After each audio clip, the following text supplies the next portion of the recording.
makare ka intiere kod jopuonjre mag UoN bore Nairobi. Kenyalo mana bago twak kodgi mar mondo mi wawinja ne pachgi kotudore kod chungo okumba mano chungo mano new funding model manyaka sani koro seyangi ni en ataro mar chik kendo konego bed ni itiyo godo. Sharon.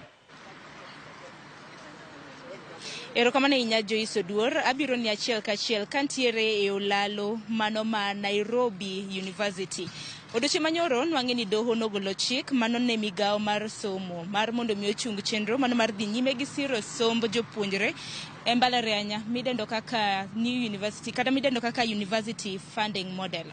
Omiyo kiny makawuono antiere gi moko kuom jopuonjre kaendi ma bende wadwaro winjo pachgi kaluwore kod ng'eto ma bende doho ne ochiwo. Mana achiel kachiel onyalo mana chako kodi wantiere achiel kachiel e TV mar Ramogi. Inyalo mana lero ne nyikwa Ramogi Ajwang' nyingi en ng'a, isome mbalariany mane, bang'e pache nang'o kotenre kod chik ma bende doho nong'ado kotenre kod lai mar somo manyien.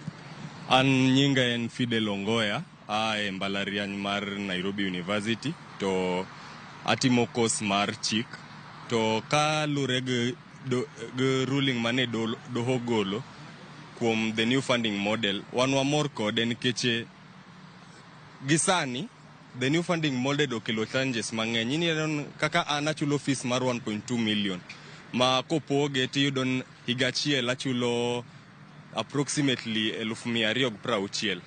Ka janyuol golo pesani, meaning ne pesa moko minya tiyogo nyiewo gik moko ka sabun gini ka onge. Ineno. With that, not all parents nyatimo gini. Tineno ka new funding model nobiro gi system moro kanyo ma ipogo students in each band. To levels ma jogi pogo godo students, the system ma gitiyogo is not good. Iyudon gi wachon ka in gi jonyuol ariyo to you become directly band 5. Inya bet ni in gi jonyuol ariyo achiel ma ok nen to achiel ma en puth. Ka in gi jonyuol ma ariyo gi ma onge capability mar tiyo. How is it then niketie band 5 kumichulo high amount of fees and you get low amount of help? Yet wange maber economic situation mar Kenya is we are in a dilapidated economy ma parents oknya afford sustaining you in school. Emomi yudoka University of Nairobi Faculty of Medicine, we have over 150 cases of jokma odi dala. We have 150, meaning no parents go oknya chulo pesani. Help be with the new funding model, mondo help wuogi nyaka demos timre barabara kae. Students nyaka bi gold demos kabu gogi tiagas yaka new funding model ni. The people who are working on it or goal help. Alafu lastly kawanka, sirikal no biro committees moko mane giluongo go jopuonjre ma want to review if the new funding model ni work. Jopuonjre manie committee ni osebet ka wacho na tin gini okti system ma jogi kelo ma gidwan gi grade go students one okti pesa mori po bergani giketo ne jogi are not working. Koro kirango magi the other thing ma government timo ni chulo jogi pesa ineno. Koro paying students mane committee pesa mondo o reduce agitation mar students. Okine kaketo gine mamineno ka jok moko drop, and if we go this other way for the next 3 years, we'll have a very low turnout e jok mane mbalariany, and it makes no sense. Nikechine no sani jok moteko form 4 are not able to join university. Mane crime again go. Koro from Anna, I am very happy and glad new funding model does not work. But Poda insist, education system in Kenya can be free if the resources are channeled yore madwarore. I will give an example of CDF money ma itiyo go Embakasi East. Kajogi chulo ni nyithindo school fees kata Kiharu Mount Kenya kocha. Why should government kikchan eregi momiyo wabunge wa kikchan pesa gi mondo bio konjogi neno pesa capitation mar school fees leo ole alea daily. Government niongegi matimo ma is on time. Emomi neno kajichandre jibro where school, so we need to change and ensure that education is free in Kenya benyalo. Erokamano inya Fidel. Bende Joyce pod antiere gi moko kuom jopuonjre kaendi. Samoro bende karwaki mana e twak, ichagi nyingi itimo course mane, ine mbalariany mane, to pachi kotende kod lai mar somo manyiena ma bende doho koro nodhi choko. Erokamano inya nyinga Ochola Joseph, an student University of Nairobi School of Law, asomo bedo okil kamaloko kata wakili. Mokwongo ko wacho wach mar new funding model, sirikal nokoketo piny kata nokoketo nyithindo piny kaachiel kod stakeholders te mantiere sector mar education mondo mi ofon paro kata mondo mi okel paro kaluwore gi kaka sirikal nyalo fund education e piny mar Kenya kaendi. Koro mane kuma ne sirikal ofel go mokwongo mar kawo paro mar ji, kawo paro mar jonyuol, kawo paro mar students ma gine joma bedo affected gi wach mar education funding. Koro ka weche nosebedo matek kama koro nyithindo ne timo demos, pesa no delay kendo nyithindo neno ni fees ne gin very high. Koro kaneno ka sirikal kelo gik moko ni gidwaro questionnaire ma gioro ne nyithindo through mobile phones, gidwaro nyithindo gol patch gi seche ma koro weche osekethore kendo sa osedhi mokalo kendo waseneno ka sa odhi nitie nyithindo moko ma ose drop out of school ok ginyal fund school levies pod gin mang'eny kaluwore gi bands manoketgi. Kaka nawuon okete e band miluongo ni band 4. Band 4 giwacho ni gin kama onego bed ni janyuol mondo mi okete band 4 onego bed ni janyuol family onyalo bedo ni nyalo earn pesa maromo 90,000 and above. So king'iyo maber inyalo yudo ni our family ok nyalo bedo ni nyalo yudo that 90,000 in a span of 1 month. Koro ineno ni implementation mar new funding model ni nokotim makare. Although funding model ni ne en paro makare. Waneno ka ok ne en paro marach ahinya kolore gi kaka government allocate pesa mar funding education.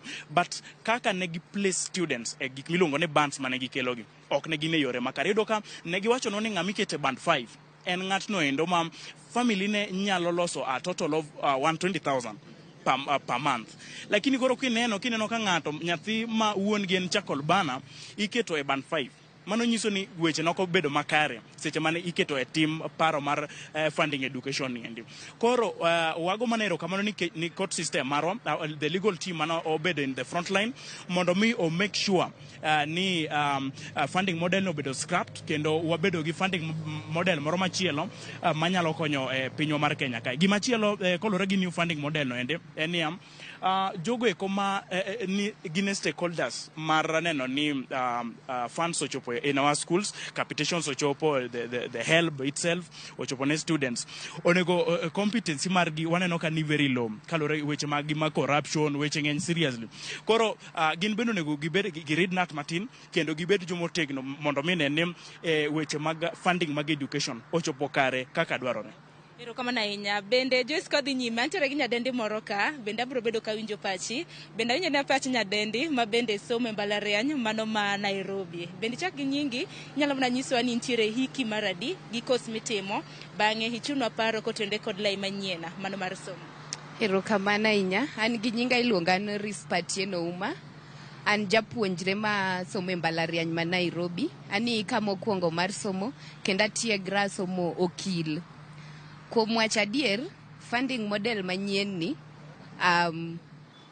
o affectwa personally, ano affecta kabisa nikech kana abiro nang'eyo no government dhi konyowa. To nyaka na apply funding model onge pes government mora mosedonjo kendo burden no en kuom jonyuol ahinya nikech fees ma wachulo ng'eny ahinya to an kaka nyadendi ng'e nitiere gik mang'eny ma nyidendi dwaro. Koro yudo ka parents seche moko burden no nitie ochulo school fees, pesa moro ni mitiyo go ineno koro gima chal kamano. Koro iyudo ka nyithindo jopuonjre mang'eny moko we school nikech kaka gidhi mbele kod somo onge. Iyudo ka moko donji timbe moko ma mondo mi giyud kaka gi survive nikech ne ging'eyo ni ka gibiro to funding model dhi konyo giyud kaka gisomo. To nikech oleo kendo funding model no affectwa nyithindo mang'eny obed affected. Koro en mana kwayowa kuom government ni giwinje ywak nyithindo nikech we are the future generation kendo future leaders monego ne ikonyo ahinya mondo wachop lekwa makare. In bedo seketi kata mane band mora kaka japuonjre mokwongo intiere hiki mokwongo. Band mora moseketa an pok aneno band gino affecta kabisa nikech nageno no dhi konya to pok aneno. Manyiso ni pok mar omenda ma bende sirikal chwalo pok ochwal. Pok aneno pok ochwala onge. Ero kama na inya Joyce bende kapok atieka los gi japuonjre mogik ma bende wantiere godo kaendi samoro mana ka jowete gi bende oseloso pachi kotende kod mano ichak gi nyingi gi paro kotende kod doho tichoko lai mar somo manyien en ataro mar chike pacho. Mokwongo agoro kamano maduong' ne Ramogi TV kuom miyowa thuolo ni mondo wa air our views kaka students e wach mar new funding model. gi nyinga ne iluonga ni Rolex Benedict Ochieng. To new funding model ni kaka dhi mbele kendo kaka nenore oinyo nyithindwa, oinyo first years gi second years magwa. Achung' kae elo mar student leaders makwedo kendo tamore wach mar new funding model ni. New funding model obedo based on gimoro ni teko mar janyuol. Tifudo gifwenyo niya, ka isebedo e mbalariany kae, you are 18 years and above. Okonego bed niya, ok en chik mar janyuol mondo okonyi, nikech at 18 in adult already. Inyalo, it's not a guarantee you will get the parent support. Koro new funding model ni wanowacho ni watamore to ok en gima ber kendo inyo our students and our parents also. Nikech yudo ka parent koro ogore gi pressure. Yudo ni nyathine moro timo medicine surgery third year to ochulo 53,000. To koro first year manie Bachelor of Arts kae timo 100 chulo 104,000. Mano gimok donji. Koro antelo marach ni atamora to funding model ni wakwede mogik kabisa. To katieko wadwaro government manyien, wadwaro gik manyien ma jotendwa gi otamowa. An owuon adwa chako chon, adwa chung' kaka MCA Arujo Ward. Erokamano maduong'. Erokamano ahinya. Mana kamano nyakorom ga jwang' mago gin moko kuom paro ma bende jopuonjre mag mbalariany mag University of Nairobi chiwo kaluwore kod lai manyien mano mar somo midendo kaka New University Funding Model ma bende koro nothi choko koda doho. Joyce aduko ni twak e studio mana samoro kapo nono ni nitiere gi penjo. Erokamano ahinya Sharon Ong'awa, onge kod penjo. Wawinjo kanyo kaka jopuonjre mago e mbalariany ma UoN oloso kanyo. Achiel kuom gima dwa bedo MCA no kwane mana hawi maber. Kalure no tiek somo mondi eka koro manye wechego mag siasa, nikech ber ka intiere kod rieko mar somo kapok idonje wechego mag siasa. Erokamano ahinya Sharon Ong'awa kuom twak mabende bagonwa kanyo makare kod jopuonjre manitiere e mbalariany ma UoN. Boaz, iwinjo kaka jopuonjre e mbalariany ma UoN oloso, to bende paro mago mag jopiny bende wakaw. Ruth koro ne wacho ni doho kinde mathoth chiwo ng'eto to gichiw solution. Erokamano Joyce and Sharon timo tich maler kendo duond jopiny winjore. To kapok abire gima jo puonjre koni ng'ama rwako wuorno ema winjo kama odiego abiro wacho. Ruth